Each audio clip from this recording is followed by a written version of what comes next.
welcome back to Donington for live coverage of the first weekend in the 2021 GT Cup Championship. So good to be back, and everyone is raring to go for day two. We're going to have the sprint race for you very, very soon, but just before that, here's a reminder of what happened yesterday. Up towards Redgate corner for the first time. Richard Neary in the Mercedes on the left of your screen, but John Seal, almost a bit of contact between the pair of them as John Seals tries to squeeze the Mercedes, but it is Richard Neary who sticks his elbows out there. Fourth position at this stage, but everybody is, by the look of things, safely through the first couple of corners in this enormous field that we've got. But problems for John Seal, I'm afraid. Was that a spin coming out? Ah, right, John Seal and Lucky Kira must have made contact coming out of the Old Hall corner. Oh, well, that's Steve Burgess that's off at the wheel of the Radical, his local circuit. But overall, there's very little to choose. Michael Igoe having another little go at John Dillon, flashes the lights. John Dillon tried to turn in, saw that the other car was alongside. Can't do anything as they head up towards Coppice. Can he try and switch back on the exit? Yes, he does. So takes a wider line in, works his way back through, but then the extra power of the Porsche might just tell for Richard Chamberlain. Graham Tilley's big Nissan, can he outbrake the Lamborghini? He's going to go, you know, yeah, up the inside, through goes Graham Tilley. There's a big, big spin, and you're not going to recover from that, I'm afraid to say. Battles on track still raging as well. This is the Porsche that's just bumped a little bit wide by the McLaren there. Michael Igoe is not that far away from him, a little bit slower away was Richard Chamberlain, so he sits there in third place. And what can he do from there? Graham Tilley also attacks Richard Chamberlain. And, right, problems, I'm afraid to say, for the Porsche, because Graham Tilley goes through.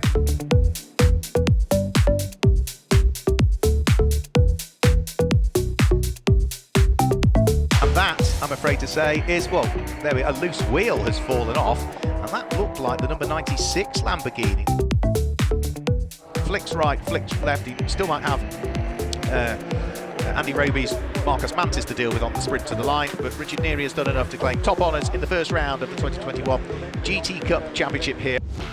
A 50-minute race with that pit stop window in the middle of it. Richard Neary and Michael Igoe get going on the front row of the grid and propel themselves up towards Redgate corner. The Mercedes with the Lamborghini to driver's left. Michael Igoe brakes as late as he can, but it's the outside line for him as he heads up towards Redgate corner, so very little that he can do. Richard Chamberlain, I think, on cold tyres, just lost the car there. We were promised a sprinkling of rain earlier on. Oh, that's James Guess who gets very sideways going through the old hairpin.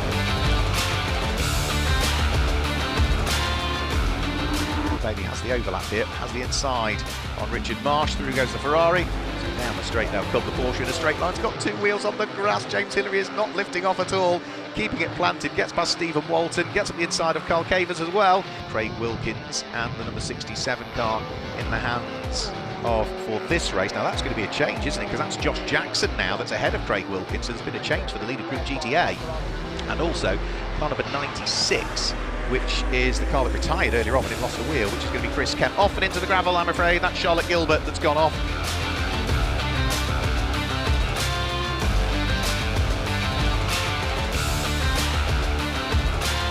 Kira looks at the inside, is there room? He bounces over the curbs. Phil Quaife takes the opportunity to drive around the outside of Lucky Kieran, picks up the spot and now has enough momentum to draw himself alongside Warren Gilbert's car now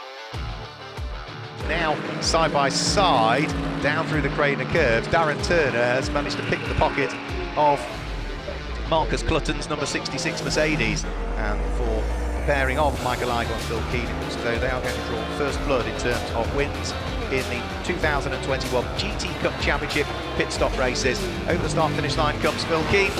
It's a win for Michael Igoe and Phil Keane. They scoop up the GT3 group in the process as well.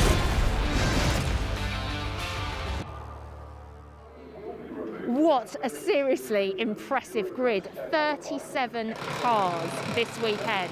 A phenomenal amount of entries for our opener. Well, I managed to catch up with a few drivers. You'll notice some new faces, but there's also a few familiar ones as well.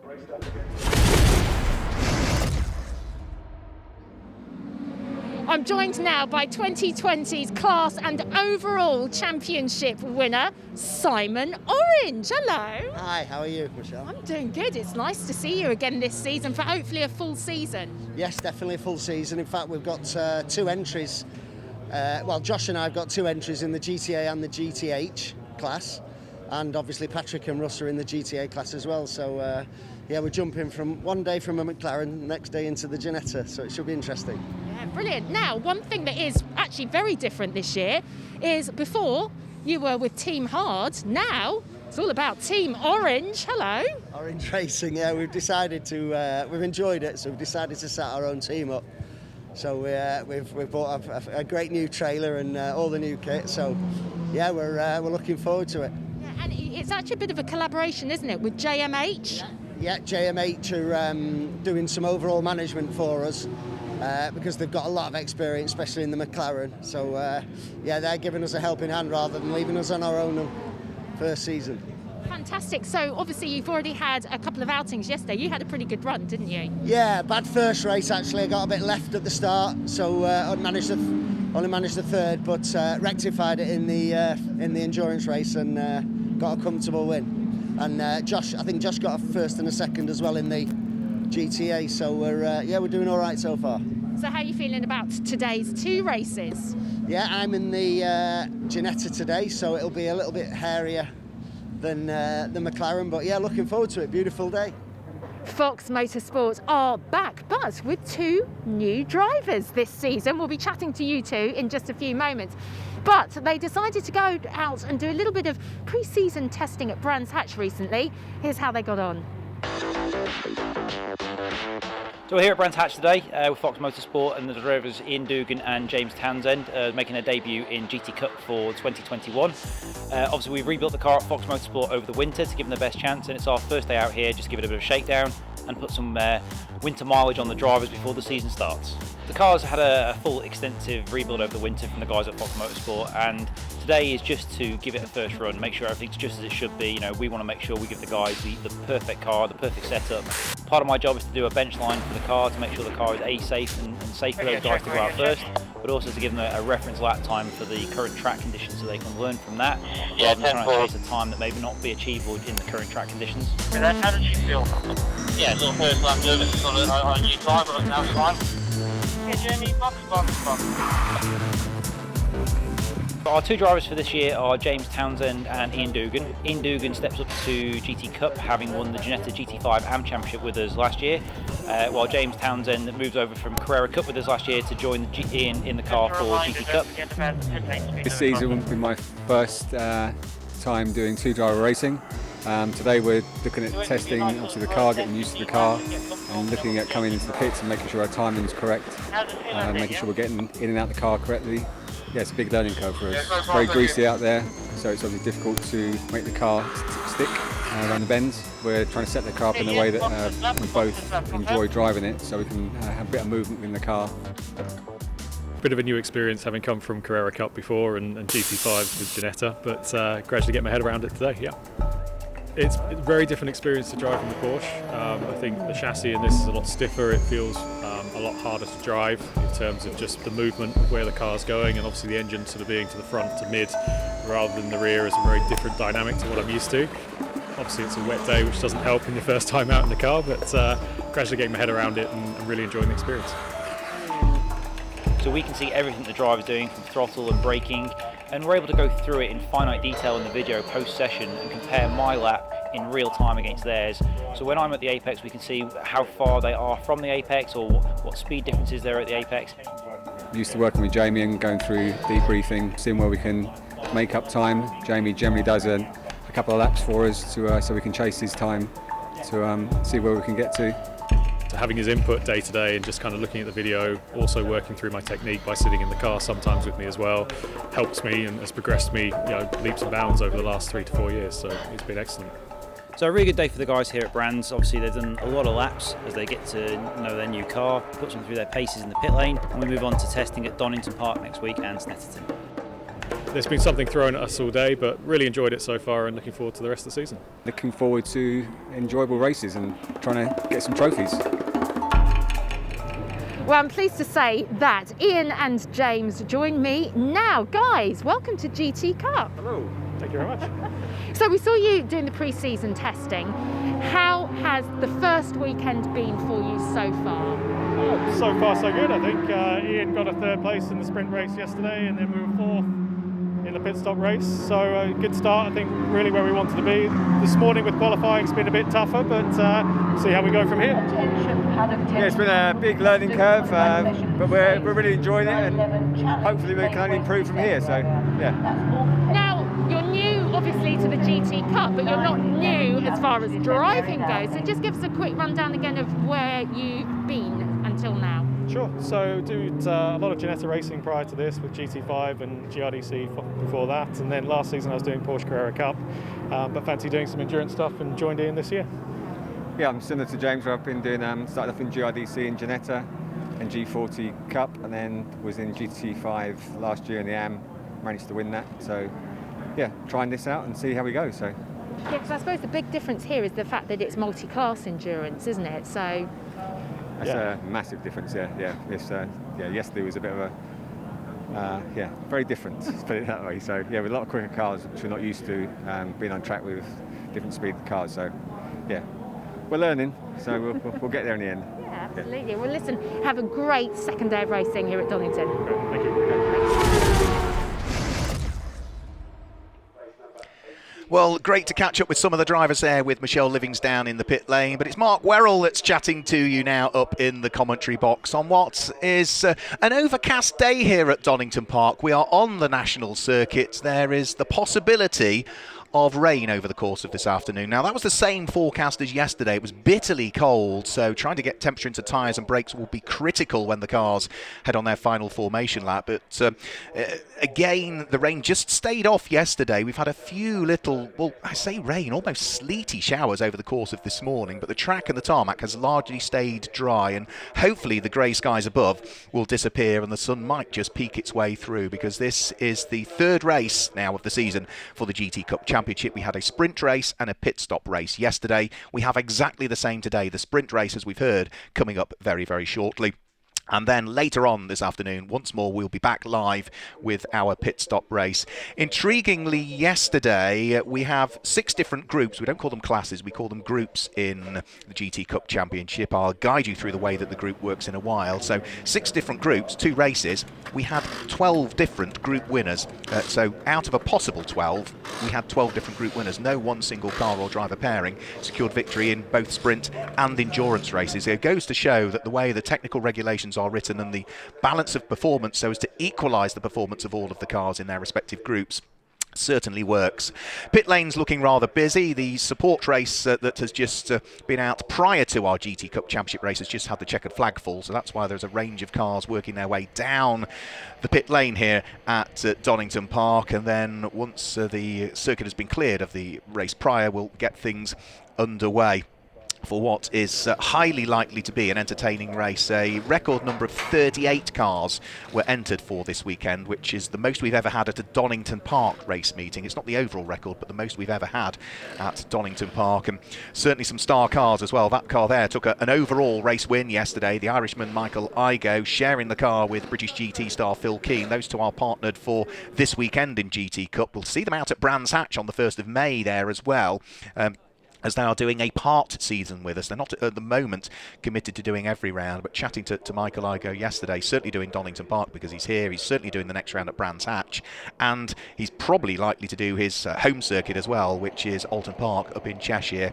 Whether they drop in for more rounds, we'll have to wait and see, but they're large focus this year is on the British GT Championship, for which the pair will be competing in that very car, the Lamborghini Huracan GT3. So with so many different cars, so many different manufacturers on the grid, and lots of new cars coming in as well. That's a new car for this year. That is James Guess. He was racing with us last year in a Ginetta in the GTH category. GTH caters for GT4 homologated cars. There's a quick wave from James. And what a teammate he's managed to find for this year, because he has got former class winner at Le Mans, Darren Turner, that's partnered with him. The two are involved in business together, base simulators.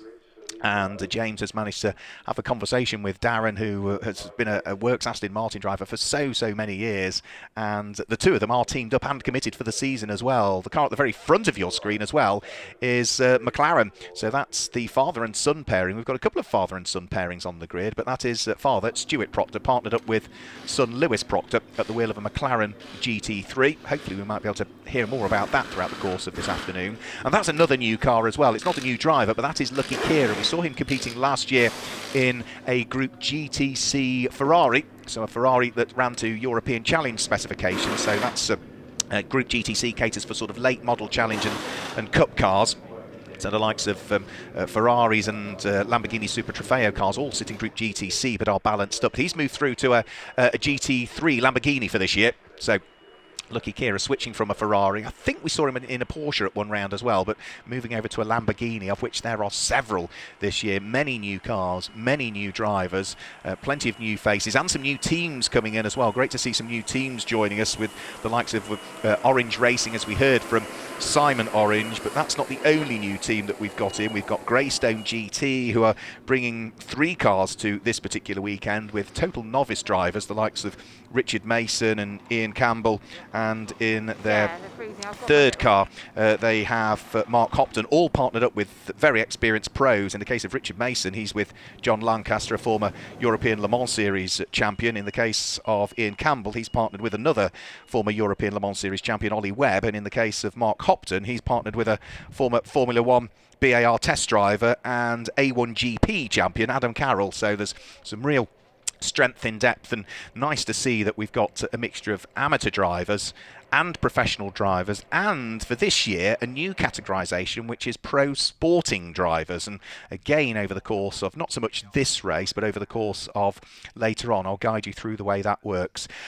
Looks rather ominous, doesn't it? Ominous in the distance. Grey skies coming in. I do fear that in what is a 25-minute sprint race, we might just get away with it, but I don't think we're going to get away with it for the afternoon. And such is the ambient temperature out there, then it may not be rain that falls, it could be rather sleety, and if that's the case, it's going to create some very difficult conditions for the drivers. So the cars are as good as ready to go. They'll be nudging their way out into the pit lane very shortly. Let me just guide you through the way that the groups work in this one. So Group GT3 is for homologated GT cars that run to GT3 specifications, so the likes of those that we would see in the British GT Championship in the GT3 category and in the World GT Challenge Europe, a GT3, a global formula in reality.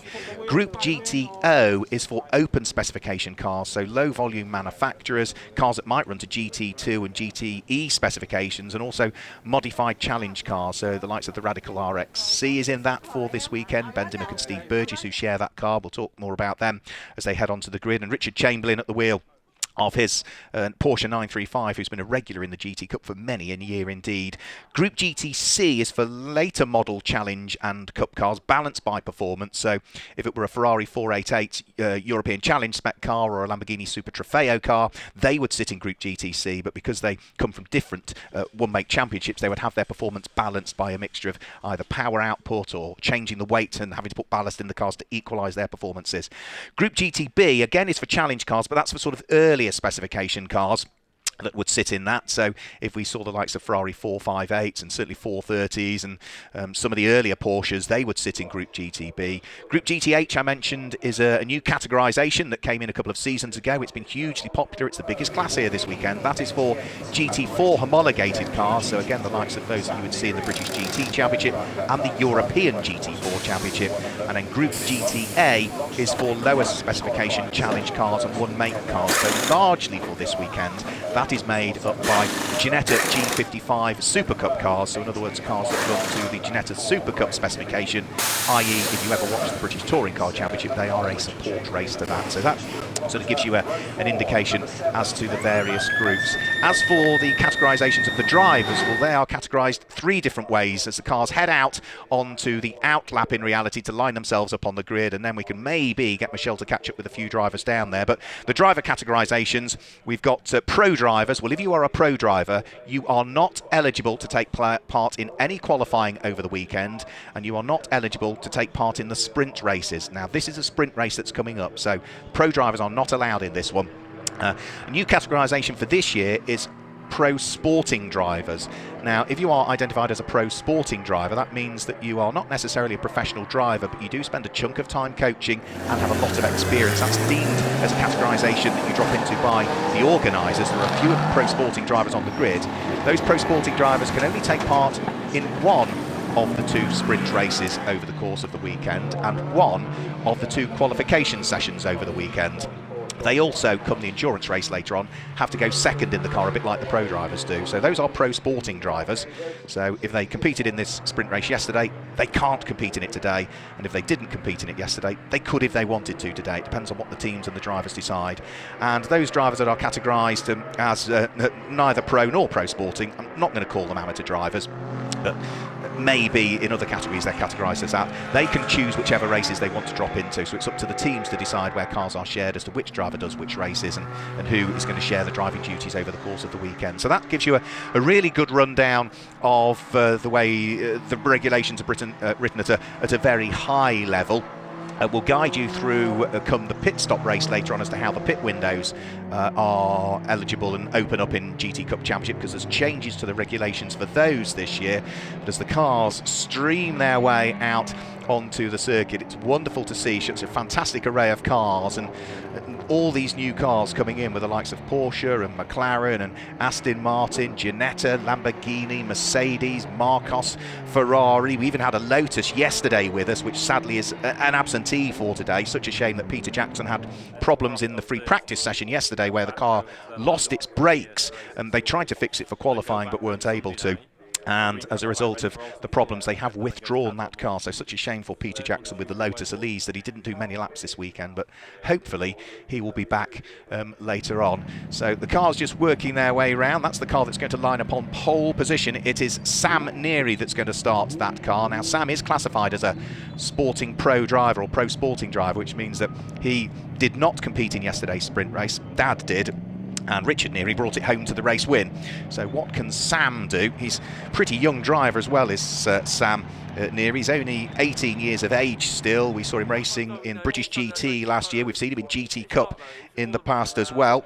He raced at Spa just aged 16 years of age, and I think he's one of the youngest ever drivers to race a GT3 car. He was just 17 years of age when he started racing in GT3 category. So he is bringing the car up onto pole position. I can see his father Richard is there alongside, wearing the Dayglow jacket and just working his way around to open the door and have a word with Sam Neary. And I'm hoping now that the cars are beginning to line up on the grid that maybe Michelle Livings might be able to catch up with a few of the drivers down there on the grid. Here, Mark, I'm on the grid. Thanks for the weather report, by the way. The sun was shining, but that black cloud is fast approaching. We'll see how it goes for this 25-minute run. You just mentioned Sam Neary. Here he is, lined up on pole position in his fabulous-looking car with Dad Richard standing by. Now, Richard, I think, had a really good sprint run yesterday, taking the win, so we'll see if Sam can do the same job in today's race. Now, if you just follow me back here, let's have a look on the second row of the grid. Car number 18, if you have a look at this one here, that is Michael Igoe driving.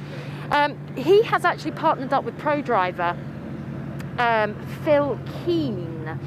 But as you mentioned rightly, Mark, the pro drivers aren't allowed to race in the sprint, so we won't be seeing him in this race, but you will see him a little bit later on.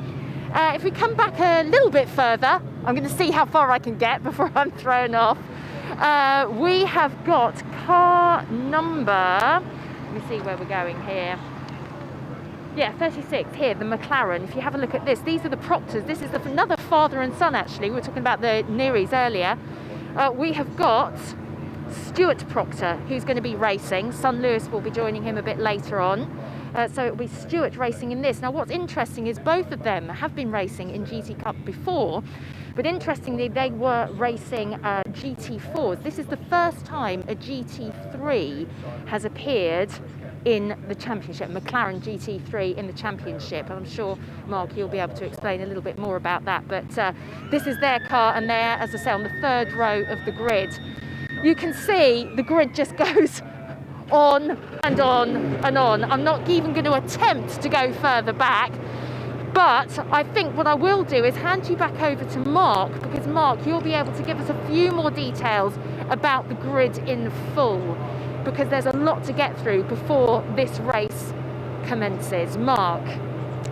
Thanks a lot, Michelle. Yeah, you can see just how far back that grid stretches. 37 cars that we are left with for today. Just the one absentee, as I suggested, and with those mixture of GT3 and GTO, GTC, GTB, GTA and GTH cars, what a wonderful variety, as ever, the GT Cup Championship is able to provide. So the key on this formation lap that will be coming up very shortly in the cold ambient conditions will be to build brake temperature and build tyre temperature, the Control Pirelli slick tyres that they all run. So let's just guide you through the grid as they are about to head off on their formation lap and pick up on some of the starting drivers as well that we will see for this particular race that's coming up, the sprint race. Remember, the pros can't get involved. So the front row of the grid, that is where we see the Team ABBA Racing Mercedes AMG GT3 started by Sam Neary, and alongside it Simon Green Motorsport and the Lamborghini of Lucky Kira. Row number 2 of the grid, it's a WPI Motorsport, which is going to be Michael Igoe in the Lamborghini, and alongside is the Triple M Motorsport TechServe supported Nissan in the hands of Graham Tilley. Row 3 of the grid is CTR Developments and Richard Chamberlain in the Porsche, and for company he's got Balf Motorsport and Stuart Proctor with that McLaren 750S GT3, the first time we've had a GT3 McLaren in the series, as off they head on their formation lap. Row 4 of the grid is Raw Motorsport, Ben Dimmock in the Radical, and alongside the Scott Sport car of John Dillon, which is a Lamborghini. And row 5 of the grid, JMH Automotive, which is John Seal at the wheel of his Lamborghini, alongside the Top Cats Racing Lamborghini, which is the leading car in Group GTC. That is Warren Gilbert for this race. Other cars that lead their particular categories and are on pole position, well, on the 7th row of the grid, the Veluga Motorsport Porsche, Nick Phelps is a leading car in Group GTB. On the 8th row of the grid, the leading car in Group GTA is the Orange Racing powered by JMH, Ginetta of Simon Orange. And down on the 10th row of the grid, Deranged Motorsport, that is where we see the leading car in Group GTH for the GT4 specification cars. That's that is the number 52 Aston Martin in the hands of Matthew Lewis for this race. So that picks out some of our group pole sitters in reality, as the cars head off on their final formation lap for what is a 25-minute sprint race. So the drivers behind the wheel of the car will remain behind the wheel of the car for this race. We get the driver changes and the pit stops for our endurance race or pit stop race later on over the course of the day. Yesterday's race, we saw in the sprint race Richard Neary bring the Mercedes home to a win. Can we see his son, Sam Neary, bring it home to victory in this race? Sounds easy, doesn't it? Qualifying saw Sam Neary qualify 1.6 seconds quicker than Michael Igoe could manage at the wheel of the Lamborghini Huracan, but a lot of it will come down to the setup of the car, making sure that you don't overwork the car and maybe overwork the tyres. But traffic management on this Donington Park National Circuit is going to be absolutely key in this one, and making sure you pick the right moment and not the wrong moment to work your way past the slower traffic, because overtaking for the faster cars is going to be a fundamental part of this 25-minute race. And they will be lapping some of the slower cars toward the tail end of the field, maybe 2, possibly even 3 times over the course of the 25 minutes. Lights are off on the safety car. It is going to be Sam Neary in the Mercedes on pole position, the almost black car of Lucky Kira in the Lamborghini that sits alongside Michael Igoe and Graham Tilley in the Nissan on row number 2. Lights go out. They head up towards Redgate Corner for the first time. Sam Neary already just making sure that he protects that inside line. Lucky Kira trying to get around the outside, though, at the wheel of his GT3 Lamborghini as they head through Redgate Corner. Needs to be careful not to run too wide and open up the door for Michael Igoe to squeeze through, but I think Michael Igoe has made it, as Lucky Kira was looking for the lead of the race. He just ran that little bit wide, and all of a sudden it's a different Lamborghini now that's in the mirrors of Sam Neary as he threads his way through the old hairpin for the first time. And certainly you can see just how busy that mid-pack is, as all the cars in Group GTA and GTH in particular all thunder their way through the old hairpin. There is the Ginetta we were talking to, Ian Duggan and James Townsend earlier on. There is their Ginetta, the pink and blue one. Nice and easy to spot the livery on that car, but I think largely the first lap has gone to plan for everybody in this one as they thread their way out of McLean's Corner and up towards Coppice for the first time. The leaders are already heading in towards the Robert Chicane. Mercedes leads Sam Neary, Lamborghini second Michael Igoe, Lamborghini third, which is Lucky Kira, and Graham Tilley and the Nissan there in 4th place. You can see all of them trying to straighten up the Robert Chicane as much as they possibly can by using as much of the curb as they can. And further down through the order, the battles down towards the midfield have been so intense all weekend. Charlotte Gilbert was a little bit slow, I think, through the Robert chicane there, so one car to driver's right, one car to driver's left, but no real problems for anybody in that mid-pack, despite the fact they are very, very tightly bunched, understandably, in the early stages. So lap number 2, cars accelerating their way out of the old hairpin. Sam Neary looking to try and push on, still just 18 years of age. Behind him is Michael Igoe looking to see what he can do. Michael's only been racing for 2 or 3 years, the 33-year-old from Knutsford, so on the doorstep of Alton Park almost. Finished runner-up in the GT Cup GTC category back in 2018, did Michael Igoe, and has really come on so strongly over the course of the last few years. Has worked with various pro drivers since he first started racing, but it is Phil Keane, factory Lamborghini driver, that he's working with in 2021. And Sam Neary, the first flying lap chalked into the book, a 1:05.2. So that is not a bad opening lap. We were down in the 1:04s yesterday, so we should be able to squeeze probably another half a second maybe out of the times that are being posted. That's Warren Gilbert. That's a brand new car for Top Cats Racing. Jensen Lunn owns the car. That's who Warren Gilbert shares it with over the course of the weekend. Not the first time that we've seen Top Cats running a Lamborghini. They ran a Gallardo for Neil Huggins a few seasons ago, and he's being chased by the car that sits behind, and that is going to be the Radical RXC, the 2.7, 2.8 litre normally aspirated car, in the hands of long-time Radical racer and former mini racer Ben Dimmock, who is behind the wheel for this one. Back towards the fight for 5th, 6th and 7th, Richard Chamberlain, who leads Group GTO for the open spec cars, his orange Porsche you could just see there in the background. Front 3 starting to pull away. Now this is James Simons under pressure from Paul Bailey, so this is an intergroup battle. It's a Group GTC Lamborghini holding up a Group GTO Ferrari, which is a little bit outpowered this weekend. Originally it was due to have been a different car that Paul Bailey was racing. He has plenty of racing cars at his disposal, a car collector as well, a man who lives in Hamilton on the side of Rutland Water. But problems with the Brabham means that they switched to the Ferrari, and they've decided to run the Ferrari in Group GTO this weekend, knowing full well that they are down on power, but they are accumulating some points in Group GTO, so that when they get their Brabham back for Brands Hatch, they can add to the tally rather than end up non-scoring in this one. Further back, that is a little look at the inside from the Aston Martin, equally as much the number 1 McLaren, which is Josh Jackson in this race. Had a quick look at the inside of Craig Wilkins, who celebrated his 50th birthday, I think, yesterday, Craig, at the wheel of that red and Dayglow Ginetta. But it's a huge train of cars, isn't it? This is 12th, 13th, 14th, 15th, 16th and 17th that are all together. Nick Phelps under pressure from reigning champion Simon Orange in the orange Ginetta. Just ahead of them is going to be the number 35 Porsche, the black car of Richard Marsh, but Richard Marsh wants to try and attack the Ferrari of Paul Bailey ahead. Paul Bailey is bottled up behind James Simons, the former F3 Cup racer. And you can see just the battles that are going on now.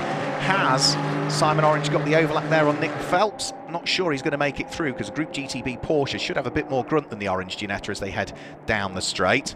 And Simon Orange also needs to be careful. Oh, problems, I'm afraid, and that is Matthew Lewis, the deranged motorsport Aston Martin, is out of the race, so problems for him within the first 5 minutes of the race, which is such a shame, but he's parked the car up sensibly out of harm's way, so that will just be covered by a localised yellow for a lap or two, and then we can get full racing done again once more. There's no requirement at all, I wouldn't have thought, for a safety car, such as the sensible parking of that car following the problem by the driver. Down through the Craner curves, James Simon running in 12th place. Oh, and that's Ben Dimmock all over the grass at the wheel of the Radical. That surely might have caused a bit of damage to the front splitter. It has certainly covered the radiator grills and intakes with grass. Now, that is going to be a cause for concern. He's surely going to have to come into the pit lane and get the mechanics to sweep the grass out of the radiator ducts of that car, because he'll be watching the engine temperatures just climb and climb and climb, I would have thought, on that car, and that is going to do him no good at all in the race if the engine temperatures climb. He'll have to come in and get all the grass swept out of the radiator ducts. Out of Coppice Corner, we've still got the car of Simon Orange doing great battle with what is Craig Wilkins, jinking one way, jinking the other. That's for the lead of Group GTA, actually. So number 67, Orange Ginetta, leads Group GTA, but is bottled up behind the Porsche of Nick Phelps and wants to crack on. Nick Phelps is doing battle with Richard Marsh at the wheel of his Porsche, which is for the lead of Group GTB. And into the pit lane, I'm afraid to say, comes Michael Igoe with a problem. The Lamborghini that had been going so well has had an issue and has had to dive into the pits early, and that is going to drop that car well and truly out of contention now. Got to say, hugely impressed with James Simons, having a great little battle with the Ferrari that sits behind. Sam Neary's just getting quicker and quicker and quicker, down into the 1 minute 4s now, 1 minute 4.789. But for James Simon, new Lamborghini for him this year. They had a rather recalcitrant Lotus for a couple of years, which was just a little bit highly strung. When it went well, but the problem was it had a few issues, and it's a new car. James Simons was saying to me yesterday he'd done very little testing in this Lamborghini, but look at what he's doing. He's holding up Paul Bailey's Porsche, and despite the best efforts, Paul just can't find his way through. And there is a very sad sight, the Lamborghini in the pit lane, and not unsurprisingly the Radical comes in. Yeah, so the mechanics sweeping out the grass from the radiator ducts. Battles on circuit still continue. Lead battle of Group GTA absolutely together. The Orange Ginetta under pressure from the man from the West Midlands, Craig Wilkins. The two Porsches for the lead of Group GTB just ahead are absolutely side by side as Nick Phelps draws himself alongside Richard Marsh. And finally, looks as though we might have a change in position now. That's the number 61 car of John Dillon, who's there in 7th position, and Paul Bailey has now dropped behind him. So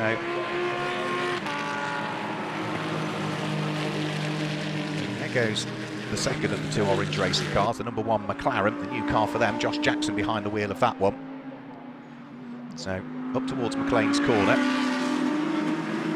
James Simons, Paul Bailey, Richard Marsh, Nick Phelps not too far away as well. Remember the two Porsches fighting over the lead of Group GTB, the two Ginettas behind fighting over the lead of Group GTA. Who's leading Group GTH at the moment? Because that is the most heavily disputed class. It's the Aston Martin just behind the two Ginettas, which is James Guest. So, yeah, there's the two Group GTB leading Porsches, the two Group GTA leading Ginettas, and that number 82 Aston Martin leads Group GTH, which is for the GT4 homologated cars.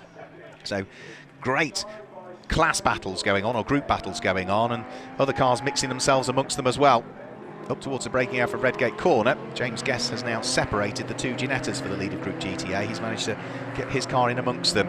So just guide you through the group leaders at this stage. Leading Group GT3 is the overall race leading car. That car there, the number 88 Mercedes in the hands of Sam Neary. Leading Group GTO is the number 5 orange Porsche of Richard Chamberlain. Leading Group GTC is the number 9 Lamborghini in the hands of Warren Gilbert. Group GTB we know is the Porsche in the hands of Richard Marsh, the black Porsche. Leading Group GTA is still going to be Simon Orange, the number 67 Ginetta, with a bit more breathing space now between himself and Craig Wilkins. Leading Group GTH, that we just mentioned, was the number 82 Aston Martin of James Guest. And off, I'm afraid to say, with a rotation, has gone James Hillier, who is sharing that Porsche with David Franklin, and that car is beached on the very edge of the gravel, I'm afraid to say, up at McLean's corner. The driving wheel's in the gravel, sadly, and the front of the car parked almost on the edge of the rumble strip. So we either need some hugely brave marshals to get out there under localised yellows and try and give it a shove and get it out of harm's way, or if not, that could possibly bring about the intervention of a safety car. Well, we're going for the former to start with, and two marshals pushing on the back of a Porsche beached in the gravel is not enough person power, I'm afraid to say, so that will require that car to be snatched out of the way, and that is highly likely to mean, because of its position, that will be done potentially under a full safety car. We'll have to wait and see. No decision from race control with regards to that as yet. Down through the crane of curves and the old hairpin goes our race leader, scything his way through and past the traffic. Sam Neary's going to have a busy few laps coming up here as he tries to work his way through the traffic. James Simons at the wheel of the number 41 Lamborghini has still got this great big queue of cars behind him, which now at the tail end of that queue includes the race leader. Safety car, however, is coming out by the look of things. So yeah, race control have quite understandably made as ever, the right decision. They never make anything other than the wrong decision, but with that car where it is, little choice but to go full course caution, because the marshals did what they could to try and shove the car out of the harm's way, but with all of the weight, of course, over the back wheels of the Porsche, it was just a bit too beached. deep into the gravel to just on pure person power getting out of the way. So safety car comes out, it's on standby, it's going to have to try and pick up the race leader, which it might try and do. Is Sam Neary going to back off? Yes, he is. Sensible driving by Sam. He might be only 18 years of age, but has already got a huge chunk of experience. He would have been told over the radio about the safety car. He'd have seen it's displayed with the SC boards and the yellow flags at the individual marshals posts around the circuit, so he would have been aware that it was coming out. He'll have been aware that he was in the lead of the race, and as soon as he saw the safety car poke its nose out of pit lane exit, the sensible thing is, you know it needs to pick you up, you back off, let the safety car come up in front of you, and then it means that there is very little shuffling that needs to be done of the pack, because the safety car has got the correct car behind it ready for the restart of the race, which hopefully should just be a couple of laps behind the safety car, because there's no damage to the errant 24/7 Motorsport Porsche 911 GT3 Cup car of James Hillier. It's just beached in the gravel, so either a quick shove with a few more people or a drag out of the gravel by one of the teleloaders here that we have situated at Donington Park should see that car out of harm's way. But the first thing they'll probably do is just wait for the pack to go through before they can then start to get on with the recovery of it. So yeah, there is James Hillier still behind the wheel. Our marshals just giving him the instruction as to how they're going to get the car out of harm's way. I would say connect it at the front probably, drag it out the gravel, disconnect it immediately, and let James either drive the car to a safe position or back to the pit lane. So there goes the circuit vehicle, the telehandler. Yep, they are going to snatch it from the front, get the rear wheels back on the tarmac. Hopefully the car will fire up. The difficulty can sometimes be with a car that's gone in the gravel. Whilst it's undamaged, the gravel really does get everywhere, and if it sits underneath a belt, particularly something like a timing belt, then that can cause engine damage as soon as you get the engine fired up again, because of course it slips a tooth on the cam or something like that, and all of a sudden what was an undamaged car becomes a damaged car. Let's hope that that's not the case, but the one thing the team will want to do is ensure that all of that gravel is out of the car before it either continues in the race if it's able to, or certainly all the gravel is out of the car before the pit stop race later on. So there we go. So James Hillier has indeed, as I thought, fired it up into life. He's going to stay out of the racing line and continue along the circuit, try and shake some of the gravel out of the bottom of the car. And as long as he does that off the racing line, he'll hopefully still be friends with people. If he does it on the racing line, that then means that next time the cars are at racing speed, they break on the gravel, which acts like marbles in reality and can soon cause further problems. So James is doing the sensible thing again. He's again a very experienced driver, is James Hillier. Still a young man in reality. James is a driver who we've seen racing in things like the Mini Cooper Challenge in the past, and I think also James, we saw him out in Fiesta Juniors, was where he first sort of appeared, which is a category for drivers that are under 16 years of age. We have a few categories like that, like Ginetta Juniors and Fiesta Juniors and Junior Saloon Car Championship. But yeah, it's one of the junior categories that James came through, I believe. So lights are still on the safety car for the moment. It will extinguish those lights when it heads down towards the Roberts chicane. A brief call into the pits for James Hillier following his gravelly moment, and hopefully that will be just for a check over of the car by the mechanics. We can see also the Radical in the hands of Ben Dimmock that had its grassy moment and needed to call in for the radiator ducts to be cleared out, has also been dealt with.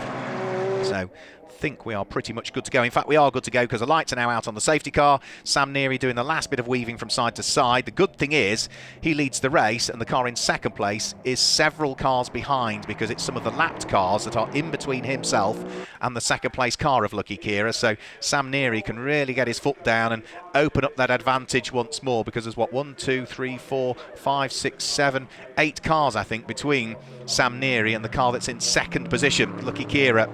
So here comes Lucky now, the black Lamborghini, looking to try and dive up the inside of the number 80 McLaren. That's Graham Tilley, the big Nissan, Godzilla as it's known, sitting there in third position. And off and through the gravel trap, that's James Townsend, who we spoke to before the race. Michelle caught up with James and Ian Duggan, but just running that little bit wide there at the wheel of the Fox Motorsport Ginetta. Good to see Fox Motorsport back in the GT Cup Championship this year. Threading his way through the traffic goes the orange Porsche of Richard Chamberlain in the background. We're looking at the fight that's going on between Carl Cavers, who is fighting away with the number 26 car, which is Tom Rawlings for this race.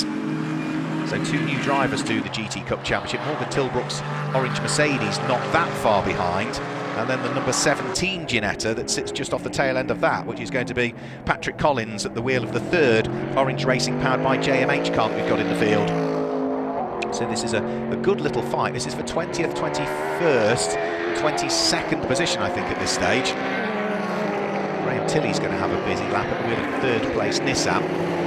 GT3 cars occupying the first, second and third places in this race, and the fight is on as Lucky Kira come under pressure from Graham Tilley as they're trying to work their way through the traffic. Charlotte Gilbert just saw the Lamborghini coming and therefore didn't turn in, and now Charlotte Gilbert does not see Graham Tilley as the car slows ahead of her, so understandably jinked out of the way, and Graham Tilley had to be very quick to react to that. And I think the car that was slowing down is the number 17 Ginetta of Patrick Collins. I did see that car puffing out a little bit of smoke in a straight line from the front right corner, 2 laps on the trot, so maybe that's the mechanical woe. And off, I'm afraid, is Make It Happen Racing. That's Chris Hart that's had a rotation. That is at the top of Hollywood, so the problems occurred coming out of Redgate Corner. Didn't quite gather it up by the time he got to Hollywood and spun harmlessly onto the grass. Now this is the car that leads Group GTO, the open specification cars. Big lick of flame out the back of the Porsche 935 of Richard Chamberlain. He's running in 4th place overall, but with a huge amount of daylight between himself and the cars behind. Sam Neary, it's all very much going to plan for Sam Neary. In the background there's cars off in the gravel briefly up at Coppice Corner. But Sam Neary's got a very, very large gap between himself and this car here, Lucky Kira, who comes over the start-finish line.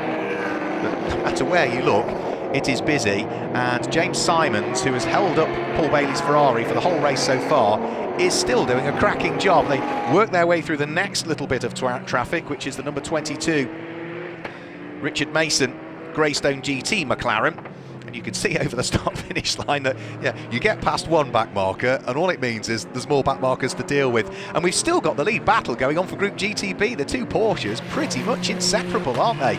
Richard Marsh still under pressure from Nick Phelps, we saw there as they went through Redgate Corner. So we're very, very busy. I did say traffic management would be key in this one, but on a very busy Donington Park National Circuit, there's no let up in the pressure, is there, at all? Through the old hairpin has gone some of the cars that are battling. Paul Bailey is at the moment separating the 2 Group GTB Porsches, so he's dropped down through the order there, the Ferrari.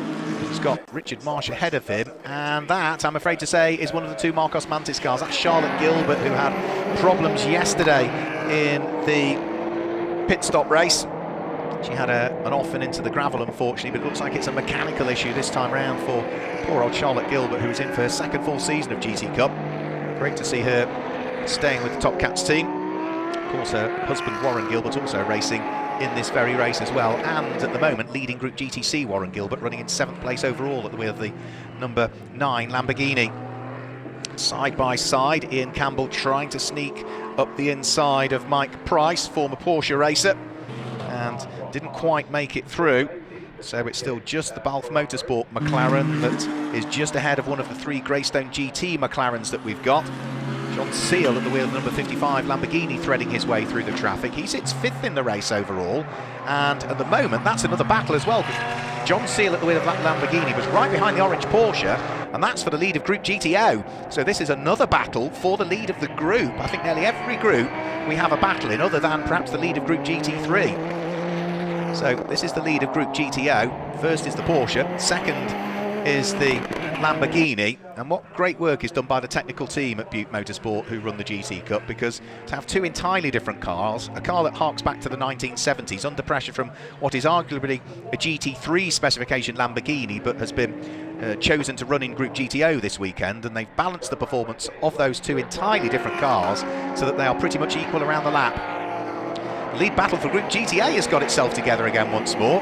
James Guest at the wheel of the Aston Martin, a little bit slower coming out of the Robert chicane, so that has allowed the orange Ginetta of Simon Orange to come back under pressure from Craig Wilkins. They are side by side, 3 wide by the look of things. Chris Murphy needs to stay out of harm's way at the wheel of the older Aston Martin. Through goes Simon Orange, through goes James Guest, through goes Craig Wilkins, and those 2 Ginettas that are now sandwiching the Aston Martin are fighting for the lead of Group GTA, but James Guest equally as much doesn't want to slow up and let one or other through, because he is leading Group GTH for the GT4 homologated cars. Fantastic stuff. Through Schwantz Curve, up towards the braking area for McLean's corner. Now, this is 13th, 14th and 15th positions. You can tell the different groups that the cars sit in if you just look at the corners of the sun strip. So it's the orange, the Group GTA cars have the orange corner elements to the sun strips. The Group GTH car, which sits in the middle, the Aston Martin, you can see its little red outlines towards the top corners of the sun visors, and that's the way that you can tell all of the groups that the cars run in by the different coloration on the sun strip. Now there is a 5-second stop-go penalty for car number 50. That will be for Carl Cavers, partnered with Porsche Carrera Cup GB driver Lewis Plato for this weekend. Lewis is classified as a pro and therefore can't take part in this sprint race, so 5-second penalty for him for track limits. As our race leader, he's going to have a busy element of the race again now, squeezing his way past the number 96 Lamborghini. That's Chris Kemp that is now dispatched a further lap down by Sam Neary. Sam Neary picks off Chris Hart. James Townsend at the wheel of the blue and pink Fox Motorsport Ginetta will be the next to pick off, which he dives at the inside of, heading in towards the old hairpin. Chris Murphy at the wheel of the number 72 Lamborghini. Former champion is Chris from a couple of seasons ago when he was partnered with Adam Hatfield, and they claimed the overall GT Cup Championship. Chris has now been picked off, so Sam Neary is safely onto his 19th lap of the race with 2 3/4 minutes to go. He also has the fastest lap of the race as well in this one. And there is an additional championship point for the fastest lap in the race. So that at the moment is going the way of Sam Neary. That fastest lap additional point is in each of the groups as well, by the way, just to clarify. So Sam Neary passed Craig Wilkins. So that is everybody up to and including 15th position now that has been placed a lap down. In a straight line, the GT3 car has so much more power than the GT4s. So he sides his way past James Guess, who's running in 14th position. And Sam Neary is enjoying a very, very sizable lead indeed between himself and Lucky Kira. Something like 20 seconds now separates the two of them. Into the pit lane. Ah, right, so that was Michael Igo again. So now that's sensible, I've got to say, by the team. They clearly had an issue with the Lamborghini which spelt a retirement for it. They have clearly worked on whatever the problem is and have sent that car back out again just for a single lap or so to check the problem is sorted. And if it is, then at least they know that the car is ready for the endurance race, the pit stop race that's coming up later on. So that was almost sort of an out lap, or that became an in lap, or a single lap or two, just to check the problem was sorted, because of course after this race the next time the cars will hit the circuit will be for the start of their pit stop race later on. So sensible stuff there. Sam Neary working his way through the traffic as the sleet starts to fall. So this could be an interesting final lap or so. Over the start-finish line came Sam Neary. The last lap was a 1:09. There's about 1 minute and 9 seconds remaining as he came over the start-finish line, but in deteriorating conditions. I suspect he's now on his last lap, as parking up the Lamborghini comes John Seal, that was, who was running second in Group GTO. So Sam Neary down through the old hairpin, comfortably leading the race by 20 seconds.